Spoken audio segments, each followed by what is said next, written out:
Steve Farhood with undefeated heavyweight Mike Tyson, 7-0, 7 knockouts, and his co-manager Jimmy Jacobs. Mike, so far the record is perfect. Do you think what you need right now is a good, tough distance fight? Well, no, because as I look at it, the point, and as everything's going now, I'm confident. I'm getting more belief from the fights going to 1 round or 2 rounds, whatever they're going. No matter who it is.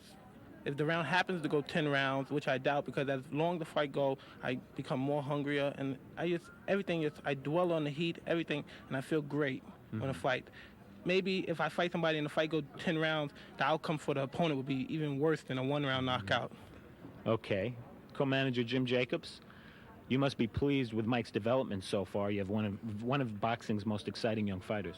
Well, it's true, Steve, but one of the problems that we have, Bill Caton and I, managing Mike, is that when you manage a fighter who's a devastating puncher, you cannot really calculatingly plan for a fight to go 8 rounds or 10 rounds, because Mike punches so hard that eventually the fighter goes out very early, which is a disadvantage for Mike because he doesn't get the rounds of fighting that you people would call experience. Right. Okay. Mike, tonight you're fighting a fighter 196 pounds. You came in, I believe, your career high in terms of weight. He's really a cruiserweight. Is this something you're working on for speed? Nothing at all. Again, you're asking the wrong person, because I didn't pick the opponent. You have to talk to Jim Jacobs. But as of the fight and everything, I'm looking at him just another passing point to the title. Whoever's in the way, I don't care who they are at the moment. They're just, people might say opponents, but as I say, I'm just going through them because this is for real, and Mike Tyson's for real. Okay, Mike Tyson, Jim Jacobs, thank you both very much and good luck. Thank you.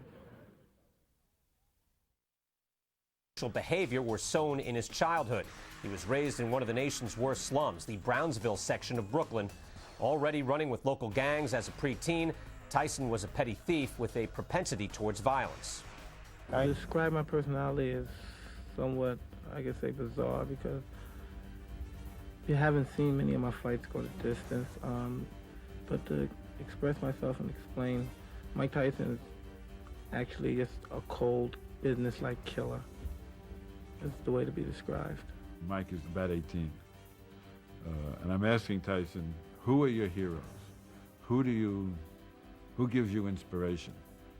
And he immediately began to talk about Nintendo characters in Kung Fu movies, the kind of answers I would expect from an 11-year-old or a 12-year-old. It was all from the world of fantasy violence. I think the thing with Mike Tyson is he's smarter than anybody imagines. His mood swings, obviously, are no secret. And you don't know what causes the mood swings. People ask me, and it's weird, because people say, are you violent? You know what I mean? They make that statement all the time, thinking that I go on ramp. I'm very violent, you know what I mean? Because that's the line of my job. The line of my job is very violent, and that's just the way I am as an individual as far as my occupation is concerned. I connected with Mike because we actually had gone to the same public school in Bedford-Stuyvesant, not in Brownsville. I went to PS 54. He talked, quite frankly, about becoming a gangster and leading a gang that had gang fights. I think Mike, by the time he was 10, was a criminal. He thought like a criminal. Years later, he said to me that mugging is just like boxing. It's all based on deceit and deception. When he wanted money, he would tell an old lady, listen, I'll help you with your packages, ma'am. Now, how do you feel about yourself? Ma'am, may I please help you with your packages to go? And he'd help them, and then he'd freaking knock their teeth out, 60-year-old women, when the elevator door closed. They want to see me self-destruct. They want to see me one day with handcuffs and walking in the police cars, going to jail, like you seen Marlon Brando's son. People, they love seeing, look, this is what I told you. I told you he's headed for that. I told you he's headed for that. When we return, we'll have more on the 19-year-old Mike Tyson against Michael Johnson, 1985, here on ESPN Classic. And back here at the Atlantis Casino Hotel, Mike Forrest with Steve Farhood, and I got to tell you, I just spent an entire day with heavyweight champ Larry Holmes about a week ago, and Mike Tyson sounds just like him. But let's go up to Stefan Harari for the official announcement of this bout. In the heavyweight division. Our referee for this fight is Frank Cappuccino. First in the blue corner, wearing the black trunks with the red trim, weighing in at 196 pounds. His record is 12 wins, 5 losses. 8 of those wins by knockout. From Florida, please welcome Michael Jack Johnson. And his opponent in the red corner, wearing the white trunks with the green trim. Undefeated with 7 wins, all of them by knockout. Hails from the Catskills in New York. Please welcome, weighing 219.5 pounds, Mike Tyson. Well, I was about to say, when Stephan Harari made the announcement, Mike Tyson really vocally sounds just like Larry Holmes. I mean, I thought I was back in Easton, Pennsylvania, talking to the champ. He does sound like him. Unbelievable. He's meaner, though. Is he meaner? Look at the size of him. He looks like the Incredible Hulk. He really does. In that case, I'm glad I'm not Michael Jack Johnson. Yeah. Round number 1, scheduled 6, but hold on to your hats. Nobody thinks it's going to go that far. Well, Oh, there he goes. He's just going to bull his way in. Those rights to the body. Left jab, right to the heart. quickly want to point out, first fight for Michael Jack Johnson in 2 years. I'm glad you pointed it out, because down he goes. The left hook just buried him, dug him in the ribs. I think it was a and Michael left and a Jack right. Johnson went goodbye. That left hook just caught him and sent him right to the canvas. 23-pound weight advantage, my goodness. and he put it all there. The right to the head, and it's all over. Goodbye. I hope he's not hurt, because that was a brutal, wide-open punch. He did not have his guard up, and Mike Tyson just Michael Jack Johnson, a big smile, but he didn't even break a sweat. He may have to run around on the boardwalk a little bit to get his night's work in. Just to kind of wind down. You know, these fighters get geared up for these fights, and what's he going to do after a couple of seconds work? He may take on the house.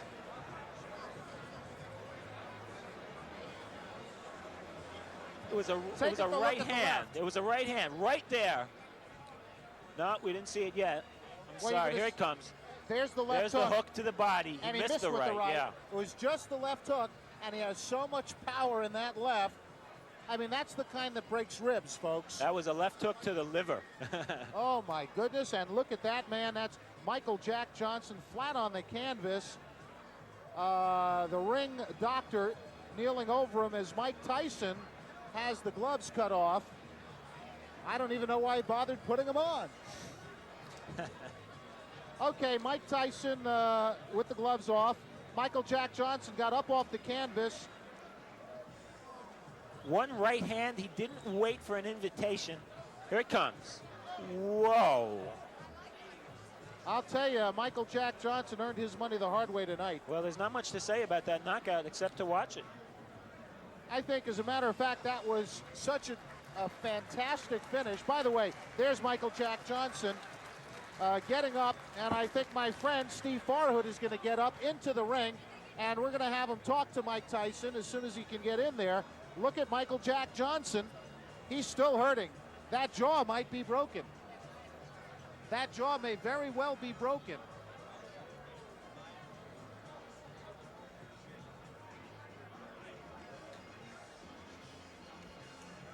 There's the scene in the ring.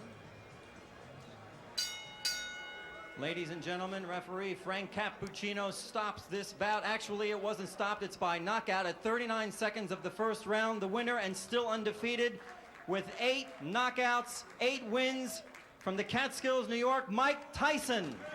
Unbelievable. Tyson. Another nice round of applause, please, for Michael Jack Johnson. And there's your winner. All by knockouts, all 8 victories. You heard it, 39 seconds of round number 1. The man, in the truest sense, is an animal, but we say that in a positive way as it refers to almost any athlete. You say he's an animal, it's a very big compliment. There's your loser, Michael Jack Johnson, still sitting down. The ring doctor will not allow him up until he's sure he's okay.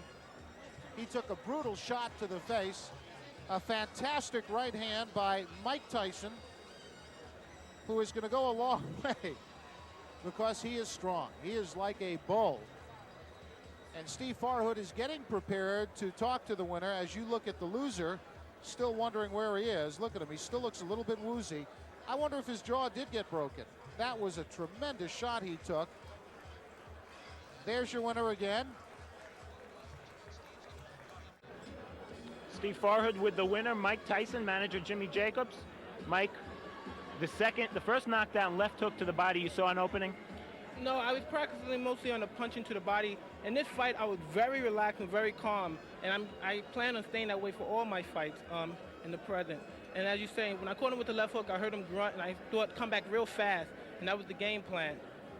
The right hand after that, you didn't wait for an invitation, went right at him. Not at all.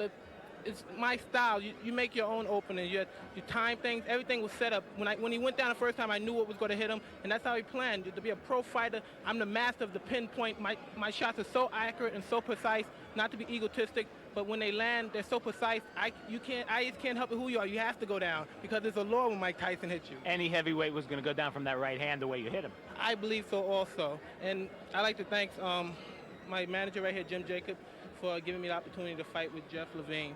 Okay, let's bring Jim in here. Jim. Hi, Steve. Is he going to knock out everybody? Well, we have a marvelous problem, Steve, as I told you before the fight. The marvelous problem is that it's very difficult with a kid who throws hydrogen bombs to get him experience. I mean, everyone states, well, why don't you get him fights where he'll go 7, 8, 10 rounds? The problem, which appears to be insurmountable, is that he is one of the most devastating punchers that I've seen in the last 10 years. And that's a problem. Nobody can take his punches. So until we can get someone who can go 5, 6, 7 rounds, it's going to continue to be a problem, a lovely problem. He proved the devastation tonight. It must be very hard also to get sparring partners. It's extremely difficult to get sparring partners, but even more difficult now. Mike has only had 8 fights, but the word is out, and that is that every punch he throws is a knockout punch. I mean, the punches you saw tonight could knock out any heavyweight in the world. And it's a problem. He's a young 19-year-old boy with amazing talent, amazing punching ability, and we're going to have to struggle through. Any timetable we can talk about at this point? He's going to be moved up to 8-round fights, if you want to call them 8-round fights, at the end of this month. But it really doesn't matter whether you schedule a fight for 8 rounds or 20 rounds.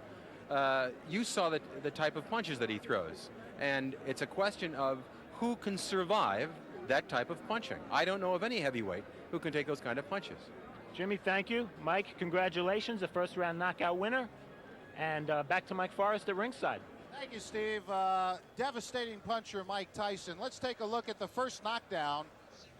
This is the knockout. I'm sorry, because I just saw Frank Cappuccino step out of the way, and I'm glad he did, because if he had gotten in the way of that, oh my goodness.